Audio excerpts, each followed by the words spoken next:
Nếu như bạn nói là tôi không ủng hộ nữ quyền mà tôi ủng hộ sự bình đẳng ấy, thì hãy tự hỏi bản thân tại sao lại từ chối cái danh hiệu của nữ quyền đến thế. Rất có thể là do những cái quan niệm sai lầm mà mọi người thường hay có về nữ quyền. Nên là mời bạn xem video này để có thể bắt đầu nâng cao nhận thức để làm cho nữ quyền trở nên tích cực hơn.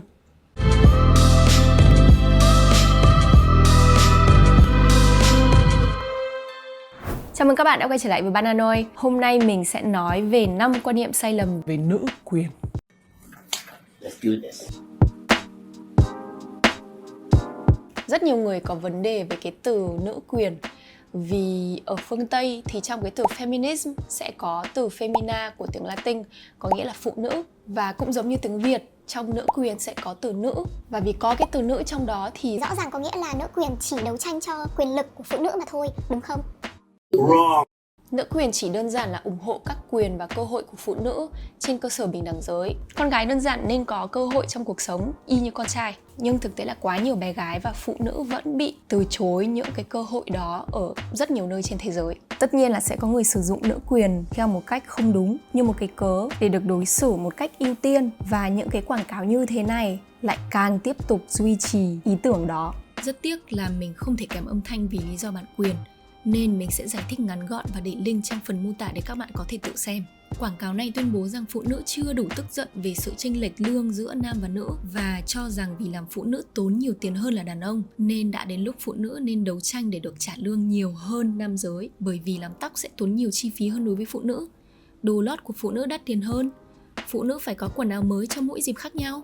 Và quảng cáo cho thấy phụ nữ đang nổi cơn điên, gây ra sự tàn phá ở chỗ làm và tấn công các đồng nghiệp nam của họ chỉ vì họ không có khả năng duy trì lối sống sang trọng theo ý muốn của họ. Đây chính là lý do tại sao nữ quyền không được coi trọng. Nên là làm ơn mọi người hãy nhớ rằng khi mà nhìn thấy content nhảm nhí như thế này trên mạng mà liên quan đến nữ quyền ý, không có nghĩa là đó là nữ quyền. Chỉ vì mình là một người feminist không có nghĩa là mình ghét đàn ông. Vì nữ quyền là chống lại cái chế độ gia trưởng trọng nam khinh nữ, chứ không phải là chống đàn ông. Ok. Và chế độ gia trưởng đó cũng phân biệt giới tính đối với cả nam chứ không riêng gì nữ. Rõ ràng là không công bằng khi bắt đàn ông phải làm trụ cột của gia đình, luôn trả tiền cho phụ nữ, phải chịu áp lực về việc Đàn ông lên và phải che giấu cảm xúc của mình. Thật ra cái đó có một tên riêng là nam tính độc hại. Nói chung là nữ quyền cũng giúp ích cho cả nam mà thôi. Mình nghĩ nên bỏ cái tư duy là nữ quyền là đấu tranh giữa nữ và nam. Vì đơn giản nó chỉ ủng hộ cơ hội của mỗi người để trở thành những gì họ muốn và không bị áp lực từ xã hội. Ý này lại liên quan đến cái từ nữ trong nữ quyền.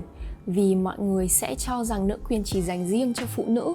Là nếu một đàn ông tự gọi mình là người nữ quyền thì điều đó sẽ giảm đi cái sự nam tính của họ. Trong khi thật ra là một người đàn ông nữ quyền quyến rũ hơn đối với phụ nữ, vì thường họ sẽ là một người thông minh này, sâu sắc này, và quan trọng nhất ý, họ không bị bao bọc bởi cái tôi của đàn ông. Đàn ông nữ quyền đủ tự tin về bản thân để có thể buông bỏ cái tôi của mình, bởi vì họ hiểu rằng sự bình đẳng sẽ không khiến họ kém hơn.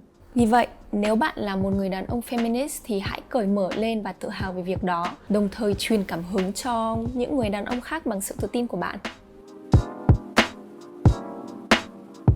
Mình thường mắc sai lầm khi cho rằng điều hiển nhiên đối với mình cũng sẽ hiển nhiên đối với người khác. Thế nên là mới bị sốc khi một số người nói những câu như là Vấn đề ở quá khứ thôi, chứ bây giờ thời hiện đại như thế này thì nam với nữ bình đẳng hết rồi còn gì. hãy để mình nhắc lại vài thứ không hề bình đẳng mà vẫn tồn tại nhé. Hầu hết các vị trí quyền lực trên thế giới đều do nam giới đảm nhiệm. Càng lên cao, số lượng phụ nữ càng ít. Một người đàn ông và một người phụ nữ làm cùng một công việc và cả hai đều có trình độ như nhau, nhưng người đàn ông vẫn được trả lương cao hơn vì anh ta là đàn ông. mình đi ăn ở nhà hàng với một bạn nam và mình là người xin hóa đơn. Nhân viên phục vụ sẽ luôn đưa hóa đơn cho bạn nam chứ không bao giờ đưa cho mình.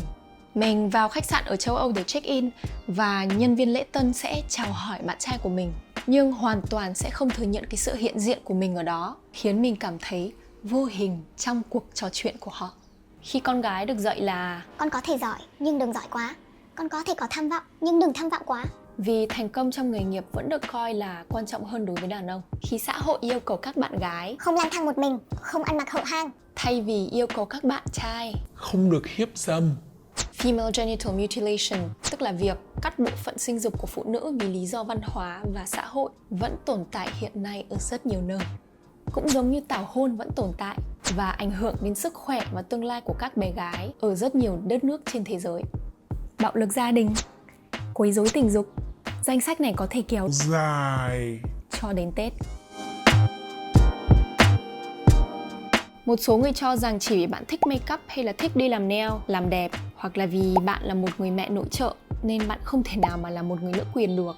Rằng một người phụ nữ thực sự được trao quyền chỉ khi cô ấy từ chối cái sự nữ tính. Và điều đó cũng là do hình ảnh của những người nữ quyền trên media truyền thông, với những hình ảnh của girl boss mà chỉ tập trung vào sự nghiệp, giống như đàn ông.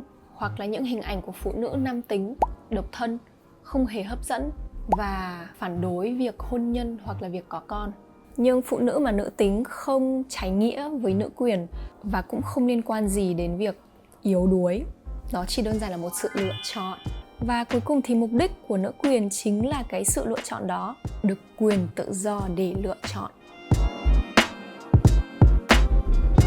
Chúng ta đã thấy rất là nhiều cải thiện về bình đẳng giới trong luật pháp, nhưng vẫn còn rất nhiều thứ để cải thiện, đặc biệt là trong tư duy và thái độ của xã hội, và đặc biệt là trong những đất nước mà đang phát triển. Và đó là lý do tại sao nuôi dạy các thế hệ trẻ lại rất quan trọng. Mình nghĩ là đã đến lúc ngừng dạy con trai là không được yếu đuối, không được khóc lóc, không được bị tổn thương, vì chính cái đó sẽ tạo ra cái tôi mong manh của chúng. Cũng như mình nên ngừng dạy con gái là kiểu thu mình bé lại đi để phục vụ cái tôi mong manh đó của đàn ông. Mình hiểu là sẽ khó mà giải phóng tất cả các cái kỳ vọng về giới tính mà mình đã nuôi dưỡng từ khi mình mới sinh ra. Nhưng quan trọng là tất cả chúng ta nên là người ủng hộ nữ quyền, bất kể chúng ta là ai. Và nếu bạn vẫn không coi mình là một người nữ quyền thì hãy tự hỏi bản thân xem là tại sao. Cảm ơn các bạn đã dành thời gian xem video này.